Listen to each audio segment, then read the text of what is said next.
Welcome to our shorthand lab channel. After writing the dictation, please press the like, share, comments, and bell icon in this channel. General dictation at the speed of 100 to 110 words per minute. So be ready. Start. Sir, I shall deal with the question straightway. So far as permanent or temporary workers are concerned, the provision specifies the period of service, and it has been further defined that so many days of service constitute continuous service for a year. About what action will be taken against the employer if he fails to implement the provisions of the law has made provision. Compensation is a legal obligation and it can be enforced. Sir, I have not to add very much to what I said at the outset.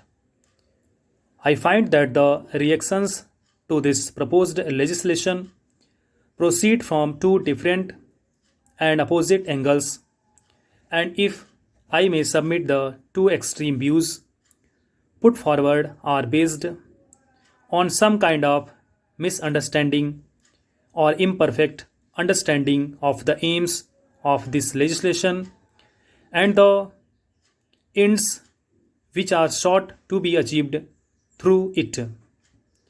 They are limited aims. They are two-fold aims.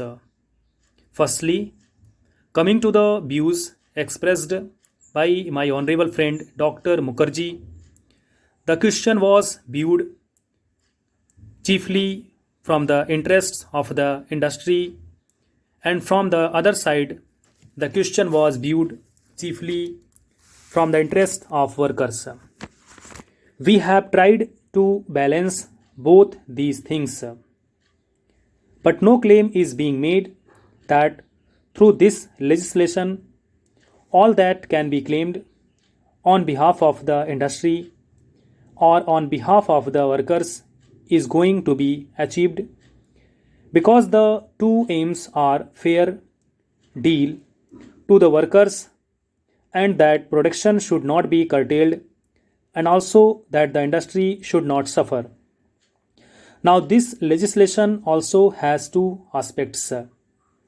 One is the attempt to prevent closures through the deterrent effect of these provisions.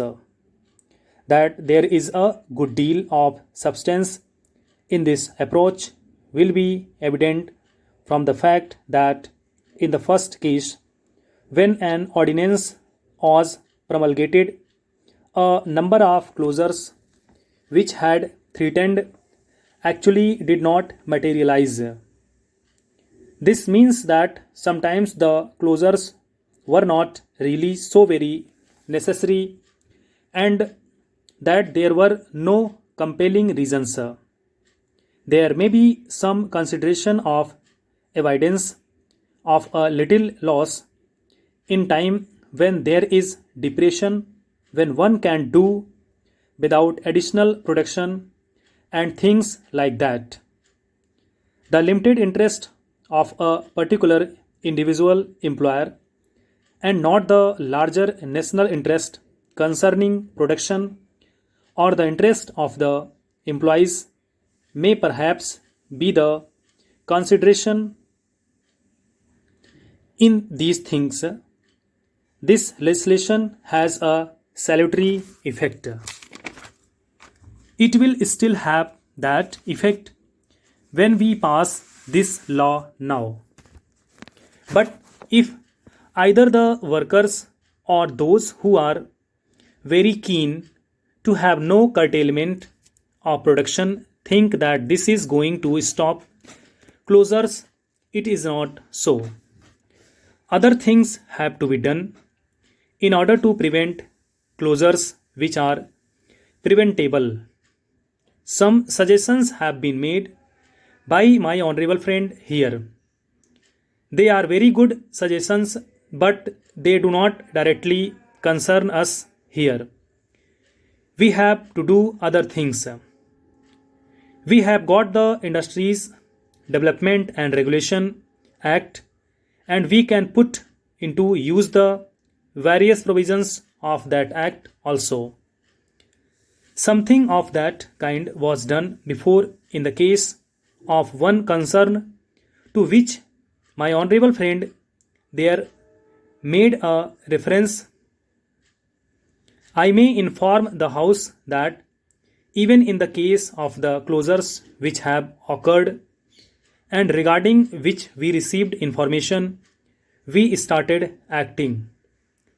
I believe that some inquiries are in progress, and it is quite possible that where this legislation which we are going to pass may not come to our rescue, something else may possibly be done. There are suggestions like standardization of wages, decasualization, etc., and there will be other suggestions also. Why is it that a management, because of its inefficiency, because of neglect, allows the concern to run down to that condition that it ceases to have its competitive position in industry? Various things can be considered, but this is not the place for that. Similarly, so far as employees are concerned, something is being done on their behalf. First, if the legislation succeeds in preventing a closure, to that extent, unemployment is warded off. To the extent it does not succeed, some relief is afforded to the workers. They get some compensation, but that does not exhaust all that the workers may be able to secure from industry at the time of termination of their service. There may be provisions for gratuity, etc. They are not ruled out, they are not eliminated by these provisions. Therefore, the scope of this legislation does not cover fully either the ground of continued production and of averting unemployment, or in the case of unemployment, of what is going to be done for the employees. So, sir, in that limited context, we have to view the properties of the various clauses that are being considered here. Regarding some specific points made, it was urged that we have brought this bill at the fag end of the session, and therefore we are not giving enough time for consideration. That this is a question which depends upon the convenience of the House. Thank you so much.